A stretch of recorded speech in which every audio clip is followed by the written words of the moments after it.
Insane!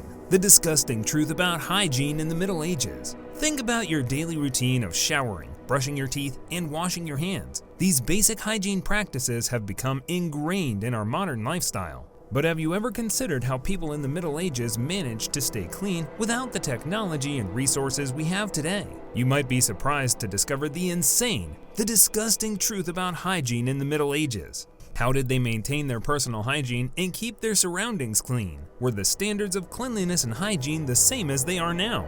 So, are you ready to be blown away by what we're about to reveal? It's time to journey back to the Middle Ages and discover how people coped with the challenge of staying clean in a world without modern luxuries. Come with us as we shed light on the shocking details of the world and the grim reality of personal hygiene in the past. The Medieval Ages, also known as the Middle Ages, were a period of European history that spanned from 5th century to the 15th century. During this time, society was largely divided into two groups, the wealthy nobility and the lower class peasants. The nobility lived in castles and manors and enjoyed a life of luxury, while the peasants lived in small villages and worked as farmers or laborers to survive. Did you know this medieval period was a time of significant change and development in Europe? It saw the rise of Christianity as the dominant religion, the establishment of feudalism as a social and economic system, and the development of Gothic architecture and art. It was also a time of war, disease, and famine, with frequent conflicts between kingdoms and empires leading to instability and hardship for many people. The wealthy nobility lived in grand castles and enjoyed a life of luxury with access to fine food, clothing, and entertainment. They were also able to afford personal hygiene and cleanliness, with access to amenities such as private baths and perfumes. In contrast, the lower-class peasants lived in small, cramped houses and often lacked access to basic sanitation and hygiene, leading to a higher incidence of disease and illness. Despite the vast differences between the rich and the poor, medieval society was tightly knit, with a strong sense of community and shared values. Religion played a central role in people's lives, and the church wielded significant power and influence over both the nobility and the peasants. People in the Middle Ages, especially the poor, are often thought of as dirty, but this is not entirely true. Although they did not have the modern conveniences like running water, people still had basic standards of hygiene. They washed themselves from basins, especially their hands before and after eating, which was seen as good manners. Wealthier people had more opportunities for bathing and better toilets. Standards of cleanliness varied depending on the time and location, but there were general habits and expectations for hygiene in medieval Europe. Water supply. In the Medieval Ages, people got their water from springs, rivers, lakes, wells, and cisterns. Most villages and castles were built near reliable water sources. Castles often had wells in their courtyards that could be very deep. Some castles even had a system of buckets and ropes to bring water from the well at every level of the keep.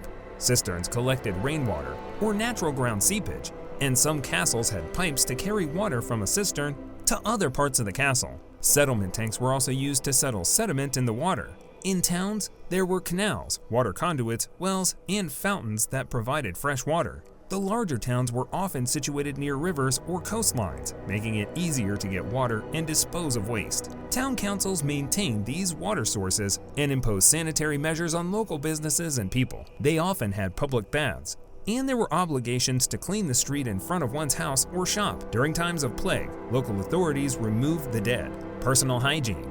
In medieval times, it was very difficult to get running water, so it was not common for people to take baths every day. Baths were seen as a luxury because heating the water was expensive. Most people would wash themselves with a basin of cold water, and only wealthy people could afford a bath. They would use a wooden half barrel or tub and pour heated water over their body with a jug. People would wash their hands and face in the morning and clean their teeth with twigs. They would also visit the local barber to shave, as the mirrors were not very good. It was important to have good hygiene before eating, so people would wash their hands before and after meals. Soap was sometimes used, and hair was washed with a mixture of lime and salt. Peasants were more concerned with getting rid of the day's grime, while aristocrats paid more attention to their hygiene to impress others. They would follow etiquette rules for social occasions like meals. For example, it was common for people to regularly wash their hands and faces, and for wealthy individuals to take regular baths. In fact, access to bathing was often a status symbol, and those who were able to bathe more frequently were seen as more refined. Monks also had their own areas for washing, and the Great Hall of a castle had a basin for visitors to wash their hands. Despite the lack of running water and the cost of fuel to heat it, people of all classes tried to keep themselves as clean as their circumstances allowed. However, when Europeans met other cultures during the Crusades, they were often seen as less hygienic. Toilets, in villages, and on manor estates, people used a cesspit to get rid of their waste, which was sometimes spread on the fields as fertilizer. They didn't have toilet paper, so they used things like hay or moss instead. Castles had toilets that were similar, but the waste went into a pit at the foot of the castle wall, or even into the moat. In town, the rich had their own toilets in their backyards or inside their houses, while poor households shared one outside toilet. The waste went to a communal cesspit, which was emptied by a professional laborer. Sometimes people threw their waste into the street, which caused problems with the town's sanitation system and could contaminate the water supply.